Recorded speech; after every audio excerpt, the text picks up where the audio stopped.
Well, this is it. The end of the first season of MCC and the 13th installment of this event. Let's get into it, shall we? If you're new here, consider subscribing, it's completely free, and if you're disappointed with what you get, you can always unsubscribe later. Alright, disclaimers are on screen now, and when I'm being subjective, this sign will be on screen. Again, my predictions are at the end, and the things I'm saying now are just stats or subjective analysis. Also, at the start of the video, massive thank you to DragonBloon419, who helped me immensely with the stats for this video, and also to MeBird, who created a really helpful website where you can see the teaming history of every single MCC participant, and links to everything are all down below in the description. Let's get on with it, shall we? In last place statistically, we have, unfortunately, the Sapphire Santas. The Simmers are just consistently not very good at any of the events, and since they usually team together, their scores aren't even boosted in split games, whereas other not so good players get this boost because of being teamed with really good players in the past. Fairly cut and dry, and what most people expected. Then, following them up in 9th place, we have the Yellow Yetis. Although both Joel and HBomb are great players, this team loses out on coins because Sylvie and Ollie both underperform for kinda different reasons. As the first season of MCC has progressed, the coin average of the entire tournament has collectively gotten higher. So even though Sylvie loses out on points due to underperformance, Ollie, or the Orion Sound, hasn't played in MCC for so long that his averages are lower on the whole, however well he might have done in earlier tournaments. Now, usually just Sylvie or just Ollie would mean that in certain games HBomb would be able to make up for the rest of the team and pull the average up, but since both of them are in the team, the average is well and truly lowered, no matter how good HBomb and Joel are in those specific games. In 8th, with the second largest point gap after 10 to 9, we have the Cyan Candy Canes. This was a surprising placement for me, to say the least, considering that Phil is a pretty great player and Fundy being solidly above average, and with Wilbur being pretty average as well, it seems like a recipe for a top 5 team.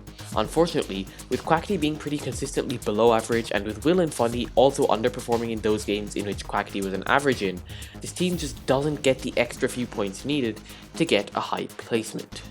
Oh, and I mean a few points, by the way.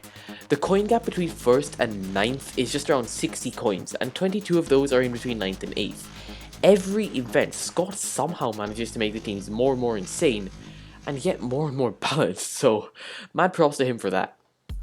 Then in 7th we have the Red Reindeer, which score-wise are kind of just like the Cyan Candy Canes on steroids.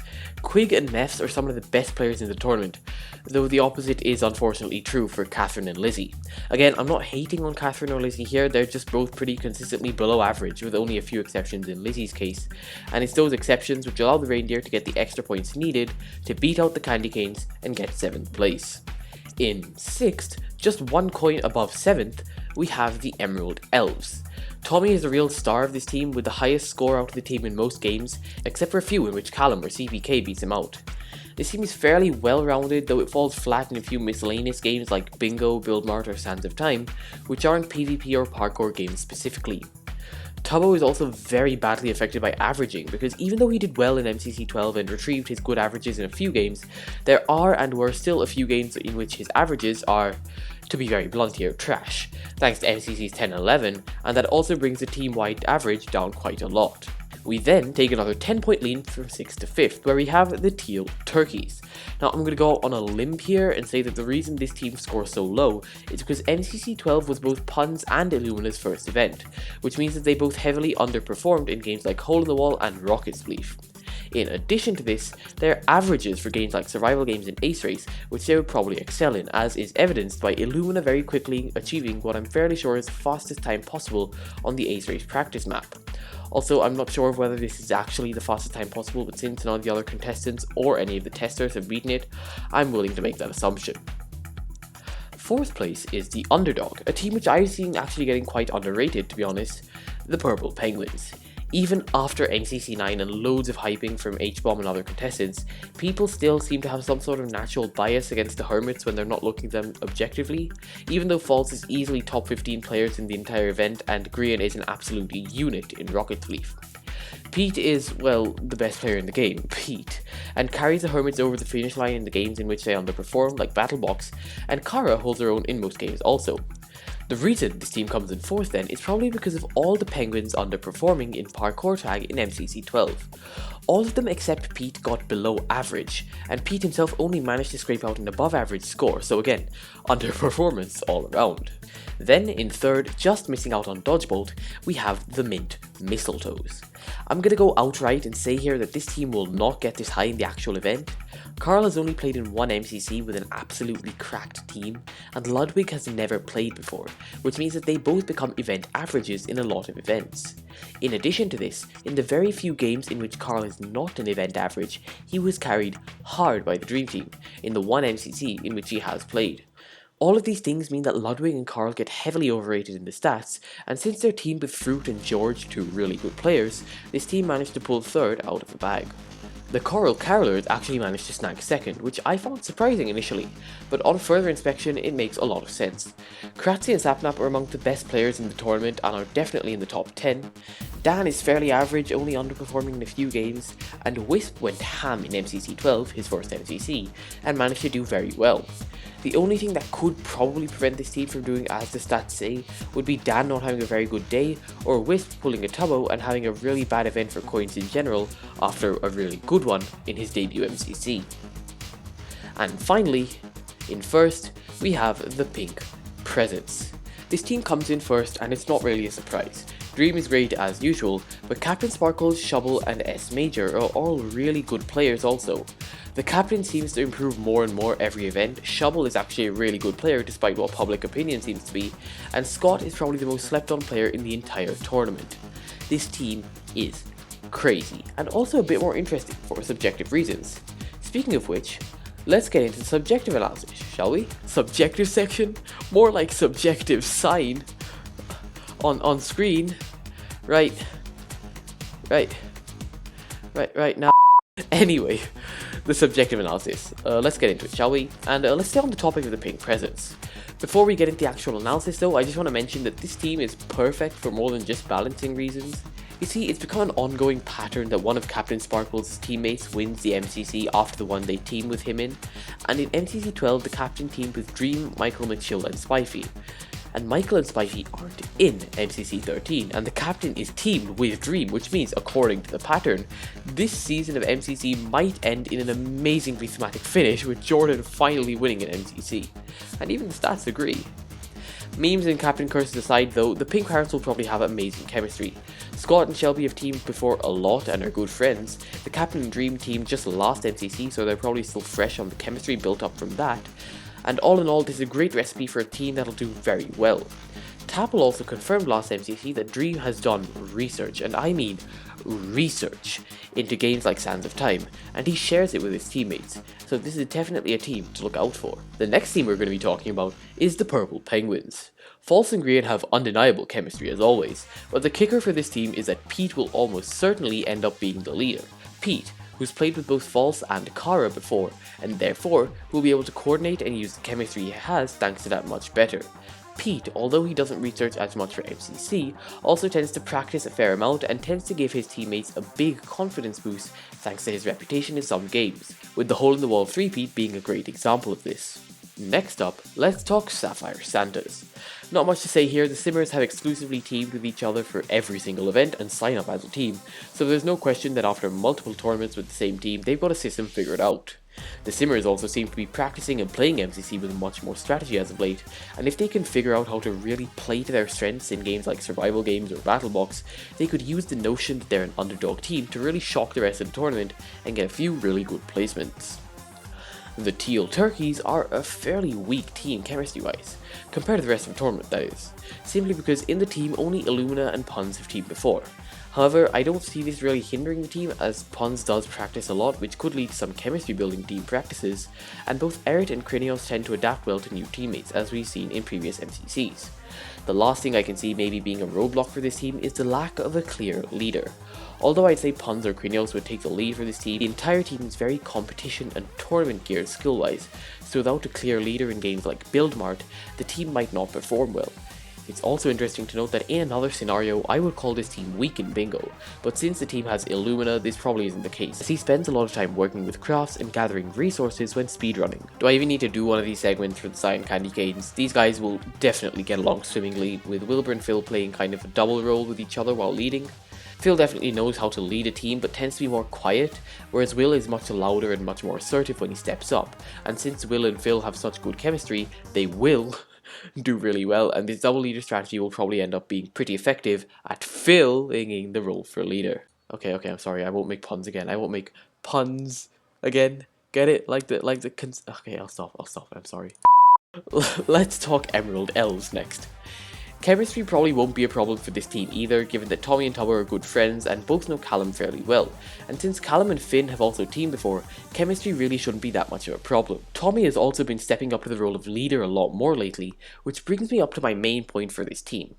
After MCC 11's Violet Vampires did so much better than most people predicted, I was flooded with comments saying that I should have listened to Tommy and realised that he would do amazing because he was tryharding.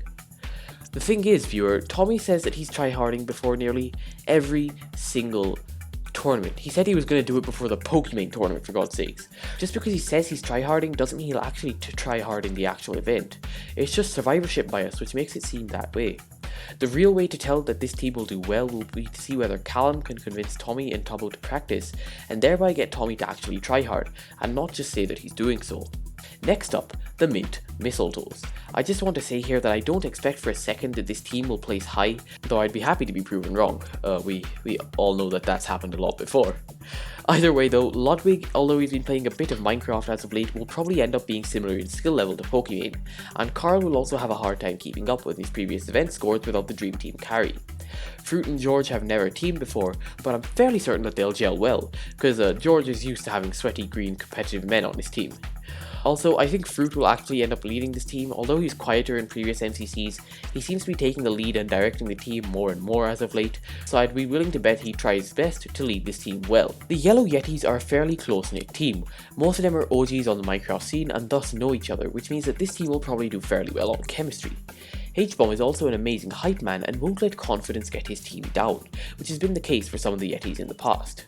Apart from this, I think H will lead the team, being the most experienced and dare I say most skilled player on the team, which means that the Yetis will do just fine on the charisma front. Sapnap, Kratzy, Dan and Wisp is a formidable team. I mean, an absolutely cracked team.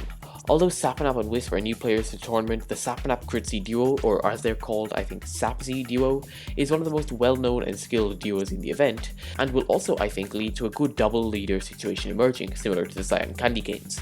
The only problem this team might have would be that since Sap and Dave are both more quiet or background players most of the time, it might take a while for each one of them, or for both of them, to step up and get to that double leader situation, and in addition to this, it might take a practice stream or two, or 1 or 2 games in the event, for this team to really get into its groove and mesh well. And finally, we have the Red Reindeer. A lot of the members of this team have teamed before, from Quig and Mefs to Quig and Catherine, and this team is bound to do well. With Quig leading and Mefs playing support, they can probably do very well as well. Definitely they don't have amazing chemistry, but they don't have bad chemistry either. Alrighty, for the penultimate segment, let's go game-wise and look at the teams and players who are the best at each game. The best bingo player is HBomb, but second place Quig manages to lead the Red Reindeers to first team-wise, whereas HBomb's Yellow Yetis miss out on second, which is taken by the Pink Presents. Hole in the Wall is taken by Pete, unsurprisingly, and Fruit comes in second as well, but neither of them are able to lead their teams to a placement, with the Coral Carolers getting first and the Cyan Candy Canes getting second, which shows the importance of being consistent rather than just having 1 or 2 wildly good scores. Pete and Fruit dominate Build Mart as well, or, well, Pete dominates over Fruit, who only beats out HBomb in this game by just 0.1 average coins, or just around 12 coins in one event. The teams which get first and second are the Purple Penguins and Pink Presents, who, again, despite not having any amazing scores, manage to have fairly decent scores all around, which gets them second place. Sands of Time is a real surprise. The newcomers Illumina and Puns are both tied for first place in this event. Since they only played once and did very well that one time, their averages haven't been diluted and they claim joint first with a whopping 417 coins each and lead the Teal Turkeys to first individually. In addition to this, the Purple Pandas get second team-wise after Pete gets third individually. Pete maintains his crown and ace race with a hefty 20-point lead over the second place Fruitberries, and both of them manage to lead their teams to first and second respectively in the team-wise rankings.